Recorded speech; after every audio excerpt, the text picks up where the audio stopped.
அவர் வந்து கேட்டார், ஆண்டவரே நரகத்தை எனக்கு கொண்டு போய் காமிங்கன்னு சொல்லி.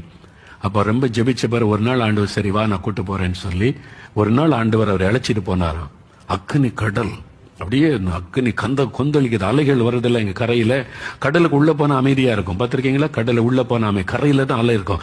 ஆனா அக்னி கடல்ல எங்க அப்படியே அலை எழும்பிக்கிட்டே இருக்கான், அப்படியே கொதிச்சுக்கிட்டே இருக்கிற அக்னி. அப்படியே அதுக்குள்ள லட்சக்கணக்கான மக்கள் அப்படியே கதறாங்களாம். சத்தம் கேக்குது, கதறுகிற சத்தம், பெருமூச்சு சத்தம், அப்படியே புலம்புறாங்க, கதறாங்க.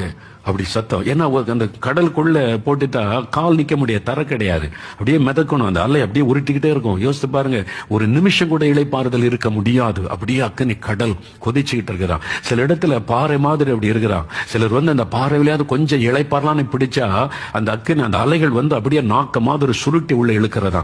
இதெல்லாம் பார்த்து அப்படியே கலங்கி கொண்டு, இப்படியா நரகத்துல ஜனங்க கஷ்டப்படுறாங்க அப்படின்னு பார்க்கும்போது ஒரு சத்தம் கேட்குதான்,